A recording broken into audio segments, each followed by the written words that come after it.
Now, before we get into discussing the ideal gas law, we need to talk a little bit more about expressing the amount of material, because chemists tend to use different values than physicists.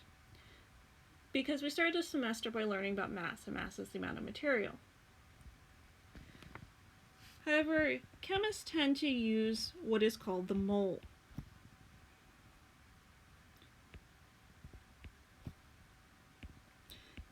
So, little n is going to be the number of moles.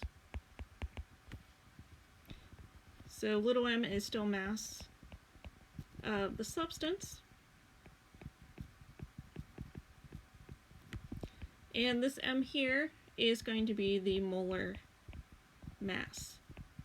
And you're going to get the molar mass from the periodic table. So if you look at a periodic table, and so let's use carbon as an example, and it's going to be different for each element. Carbon, you'll see 12.01 written underneath. That is the molar mass, but we do have to be careful here. Molar mass is given on the periodic table in grams per mole.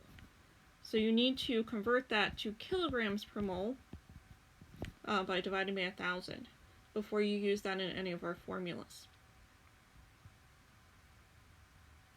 So let's talk about how a mole is defined. A mole is defined through what we call Avogadro's number. Avogadro's number is equal to 6.02 times 10 to the 23 particles per mole. And particles is a placeholder word here. To have a mole of something is to have 6.02 times 10 to the 23 of that item. So you could use particles, you could use atoms, you could use moles, you could use pencils. As long as you have 6.02 times 10 to the 23 of something, you have a mole of it. So 6.02 times 10 to the 23 pencils is a mole of pencils. 6.02 times 10 to the 23 oxygen atoms is a mole of oxygen atoms. This means that we can find the number of moles if we have the number of particles by dividing by Avogadro's number. So capital N is the number of particles or atoms or pencils or moles, whatever sort of number of things you're counting, and then you divide by Avogadro's number, and that tells you how many moles you have. Another number that we're going to need as we progress through this section is the mass of an individual atom rather than the mass of the substance. You're going to find the mass of an individual atom by taking the molar mass, so what you found up here, and dividing that by Avogadro's number. All of these are things you might see in formulas to express the amount of material that you have. So that's something to keep in mind as you progress through these sections, that it may not just be plain old mass that you're plugging in.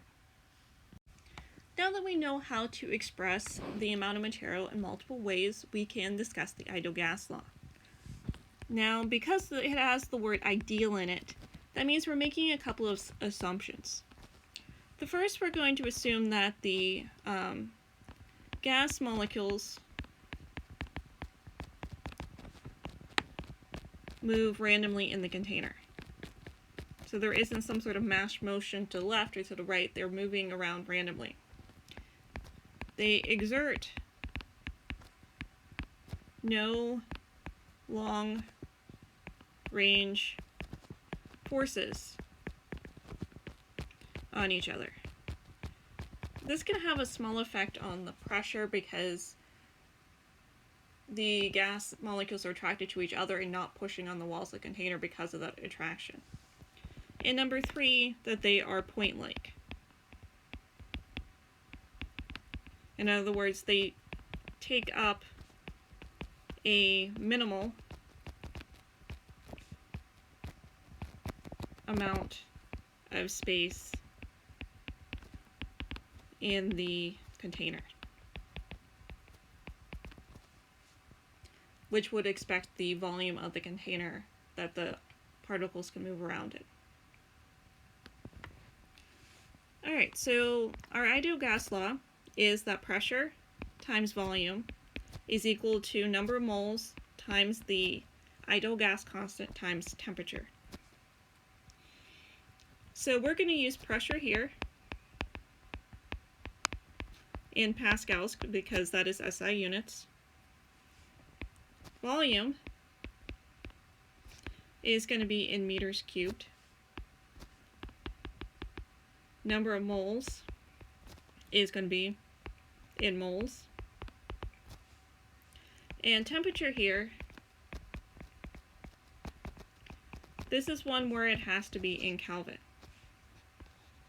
Now we can discuss this constant.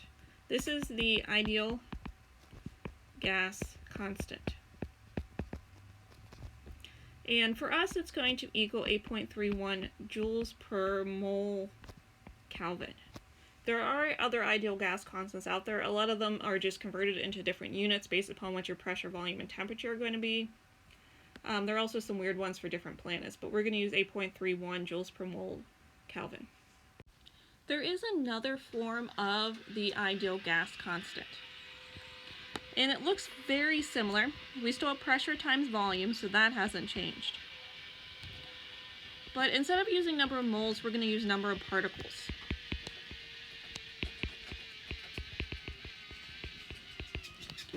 And instead of using the ideal gas constant, we're going to use the Boltzmann constant. And then we still have temperature. So the Boltzmann constant here equals 1.38 times 10 to the minus 23 joules per Kelvin. And so we call this the Boltzmann constant. And this is going to come up in another relationship later on in this chapter too. I do want to discuss briefly here the van der Waals equation. And the van der Waals equation helps to take into account some of the items that we assumed with the ideal gas. So you'll notice that there's a correction factor for the pressure and a correction factor for the volume. So this constant A depends upon the attractive intermolecular forces between the gas molecules. Because the gas molecules are technically attracted to each other, they then exert less pressure on the walls of the container, so the entire pressure of the gas is actually underestimated. So we add in this correction factor based upon the type of gas and the ratio of the number of moles to the volume of the container. And typically for fairly dilute gases, the N to V ratio is very small, so this is not a big error in the ideal gas law. The other assumption we made is that the gas does not take up space in the container, but it actually does. So the volume the gas actually has to move around inside the container is actually less than what we estimate. And B, which also would be different for each type of gas, is the volume of 1 mole of those molecules. So you would take that correction factor times the number of moles that are actually in there to get the volume that the gas actually takes up in the container. So you would subtract that off the volume of the container to get the volume the gas actually has to move around in. This isn't the only model of this equation that can be used to try to correct for some of the assumptions that the ideal gas law makes use of, but this is the most common one discussed in intro-level textbooks. And if you continue on in a more chemistry-orientated field, you will be introduced to other equations that are similar to this.